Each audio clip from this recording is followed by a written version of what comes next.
বাইরের দেশে অনেক ফিল্ম মেকিং চ্যানেল থাকলেও বাংলাদেশে এই নিশের চ্যানেল নাই বললেই চলে। সিনেমাটিক ভিডিও অনেকেই বানায় এবং আউটস্ট্যান্ডিং স্কিলসের কিছু কন্টেন্ট ক্রিয়েটরও আছে, লাইক নিহাব রহমান, রনি শারাফাত। কিন্তু আসল যে ফিল্ম মেকিং চ্যানেল যেগুলো থেকে আপনি ফিল্ম মেকিং শিখবেন সেগুলো খুবই কম। যা আছে তার সবই প্রায় প্রোডাক্ট রিভিউ চ্যানেল হয়ে গেছে। এই জায়গাতে আমি একটা গ্যাপ খেয়াল করি, আর তাই আমি এই ফিল্ম মেকিং চ্যানেল খুলি। আপনি যদি এটা মনে করে থাকেন তাইলে আপনি ভুল। এই চ্যানেল খোলার আসল কারণ হলো সাল 2017।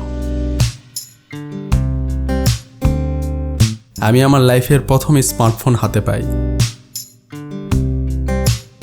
সেই ফোনে লালের মধ্যে সাদা ত্রিভুজ যুক্ত একটা অ্যাপ দেখতে পাই, ইউটিউব। পরবর্তী 1 বছর আমি ইউটিউবে বিভিন্ন টাইপের ভিডিও দেখি। সাল 2019। কিছু ইউটিউবারের ভিডিও আমার সামনে আসে যাদের ভিডিও একদম মুভির মতো, যা দেখে আমারও ভিডিও বানানোর প্রতি আগ্রহ জন্মায়। তো এক বিকেলে হুট করে আমি একটা ভিডিও বানায় ফেলি, my first YouTube video.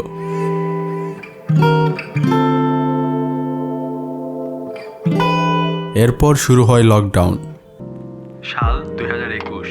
Lockdown হালকা শিথিল হয়, ভার্সিটি অনলাইনে ক্লাস নেওয়ার সিদ্ধান্ত নেয়।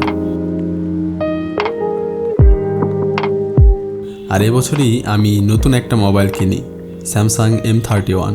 এর পরের 2 বছর আমি শখানেক ভিডিও বানাই এই ফোন দিয়ে।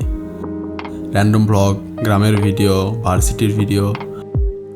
আর এসব ভিডিও আমি সিনেমাটিক বানানোর ট্রাই করতাম, বাট যাদের ভিডিও দেখে আমি ইন্সপায়ার্ড হয়েছিলাম তাদের ভিডিওর মতো 1%ও হতো না আমার ভিডিও। তখন আমার কেন জানি মনে হলো ভালো ক্যামেরা, লাইটিং ছাড়া সিনেমাটি মুভির মতো কন্টেন্ট বানানো সম্ভব না। আর তাই 2023 সালে আমি আর কোনো ভিডিও বানাই না।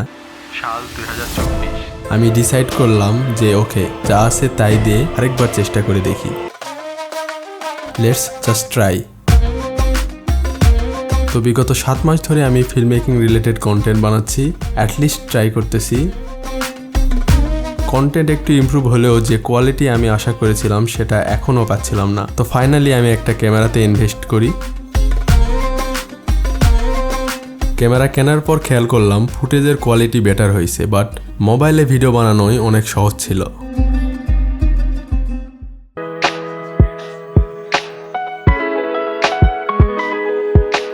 হাই, আমার নাম মহান, আর এটা হলো আমার ফিল্ম মেকিং ইউটিউব চ্যানেল। আসলে আমার ফিল্ম মেকিং কন্টেন্ট বানানো ভালো লাগে, তাই এই চ্যানেল খোলা। আর হ্যাঁ, আমার চেয়ে ভালো আরও অনেক ফিল্ম মেকিং চ্যানেল আছে।